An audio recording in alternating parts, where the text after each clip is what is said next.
Confusion dans le secteur de l'éducation béninoise. La Fédération des syndicats de l'éducation nationale poursuit la grève alors que le Front des trois ordres de l'enseignement a levé sa motion.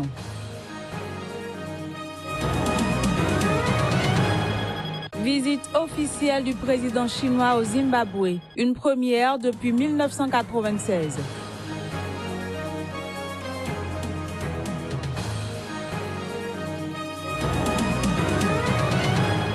Puis report de l'audience sur la demande d'extradition vers les États-Unis de l'ancien vice-président de la FIFA, Jack Warner, au 19 février prochain. Les précisions dans cette édition.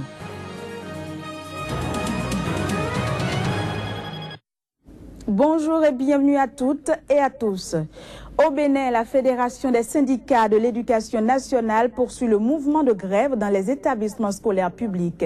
Cette annonce a été faite par la dite fédération, appuyée par les enseignants vacataires, alors que le Front des trois ordres de l'enseignement a levé quant à lui sa motion de grève. Une situation confuse pour l'école béninoise. Les précisions. Il n'y a pas de raison valable pour suspendre les mouvements de débrayage selon les responsables de FESEN. Les bases de la négociation ont été faussées et les personnes à même de négocier avec le gouvernement n'y étaient pas selon ce mouvement. Des SG confédéraux qui disent, déclarent ouvertement qu'ils ne sont pas venus pour augmenter le salaire des enseignants, qu'ils sont venus juste pour mettre 1,25 dans les statuts, c'est fini. Donc c'est pour ça qu'ils sont là, ils ne sont pas venus pour revoir la situation des enseignants autrement. Ça veut dire qu'on pouvait avoir l'idée de ce qui pouvait advenir, à savoir que statut particulier égale littérature et plus 1,25. Paul Esther Iko de la CSTB a rassuré les enseignants de son soutien sans faille et de celui de la Confédération. Mais qu'est-ce qui fait l'avantage d'un enseignant ou bien de quelqu'un qui dispose d'un statut? Mais c'est le numéraire. C'est l'argent, c'est les coefficients. Et on enlève tous les coefficients et les pourcentages, on évacue ça et on donne de la phrase. On dit tel avantage est confirmé. Mais c'est confirmé sur quelle base? Avec combien de coefficients? Les enseignants honoraires se disent les plus lésés au terme des conclusions de la négociation gouvernement-syndicat. Pour eux, le gouvernement pouvait mieux faire afin de penser les 10 années de plaies à eux causer.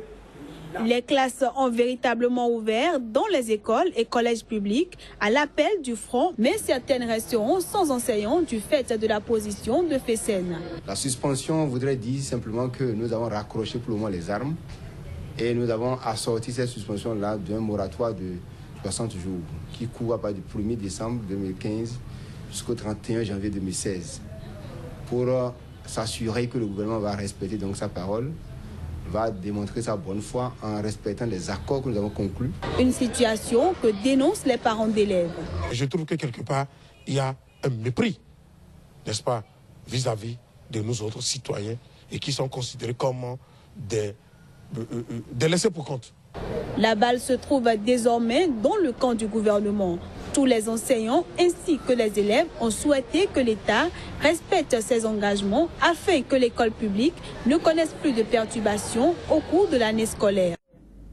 Toujours au Bénin, la communauté sénégalaise mouride de la diaspora a célébré mardi la 121e édition du Grand Magal de Touba, commémorant ainsi le départ en exil du guide spirituel des Mourides. Faute de pèlerinage sur la Terre Sainte, la ruée a été observée du côté de la prison civile de Cotonou. Les précisions avec Joël Yetonji et Paul Arnaud Deguenan.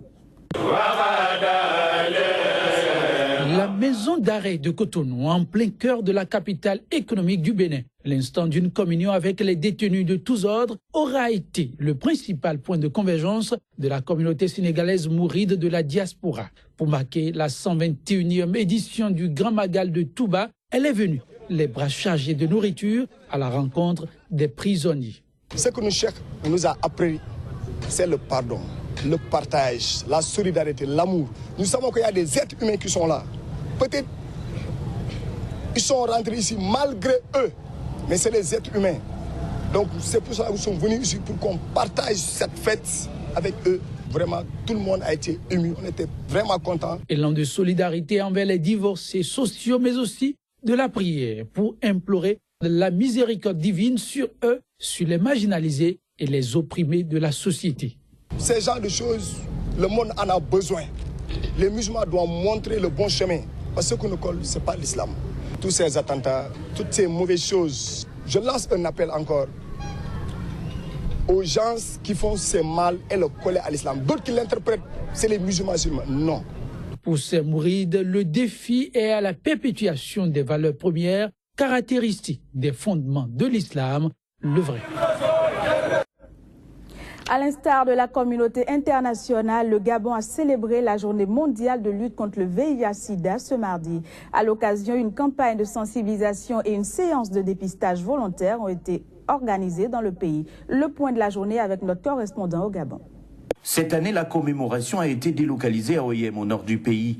Néanmoins, Libreville n'a pas dérogé à la tradition.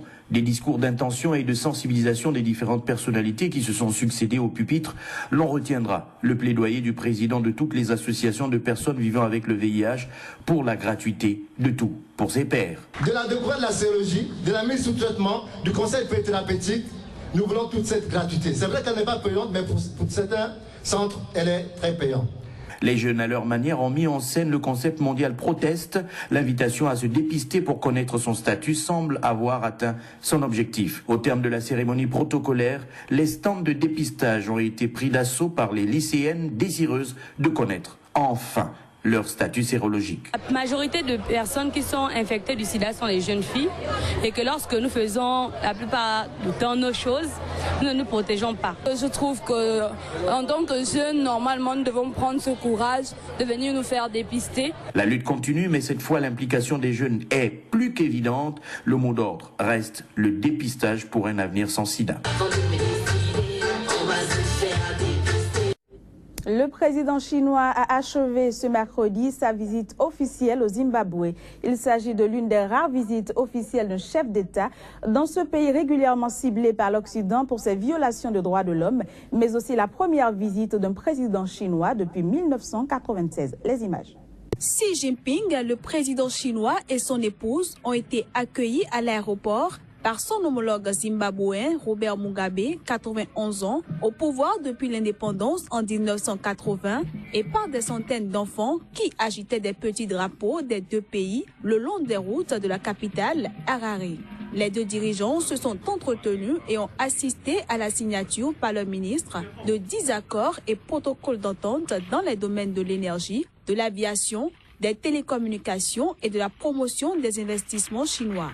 Tout ceci en vue de renforcer l'économie du Zimbabwe, malmenée ces 15 dernières années par les décisions du président Mugabe, comme la réforme agraire qui a brisé un secteur clé de l'économie du pays. I'm glad that Zimbabwe and China speak the same language on many... Je suis heureux que le Zimbabwe et la Chine soient sur la même longueur d'onde sur de nombreuses problématiques.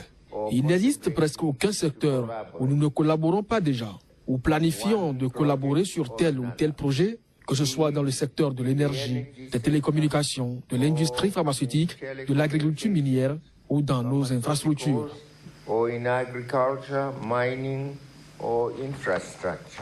Pour sa part, le Mouvement pour le changement démocratique, MDC, principal parti d'opposition, a dans un communiqué pronostiqué que cette visite, soi-disant historique, est en réalité un exercice de communication qui ne produira aucun bénéfice tangible à l'économie chancelante du Zimbabwe.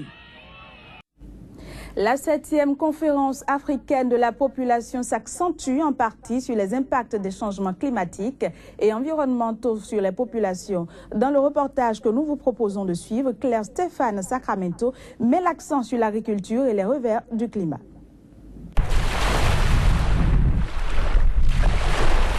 Changements climatiques et environnementaux, une thématique d'actualité et centrale du développement durable. Un sujet strictement lié à la vie socio-économique des populations. De ce fait, c'est un maillon sans lequel le dividende démographique manquerait de sens, car il prend en compte l'alimentation, la santé, la société et l'économie. Il y va donc du bien-être des individus. Mais l'un des défis majeurs se veut être la capacité d'adaptation. Les questions de changement climatique et de changements environnementaux affectent directement l'agriculture. L'agriculture qui est donc au cœur de toute l'économie de nos pays, donc de la survie de nos populations. Nous avons déjà des problèmes d'irrégularité des pluies, de leur mauvaise répartition des sécheresses qui apparaissent en pleine saison pluvieuse, ce qui affecte donc le rendement des cultures. Il faut vraiment penser à une adaptation réelle et qui permettra donc à ces paysans d'aller vraiment contre vraiment les changements environnementaux et donc s'adapter de façon durable et puis assurer le bien-être. Les rencontres internationales se multiplient pour approfondir les réflexions sur les moyens et les conditions pour aboutir à la mise en pratique réelle sur le terrain de politiques d'adaptation efficaces. C'est ça aujourd'hui la question clé et c'est l'objectif même de ces genres de conférences.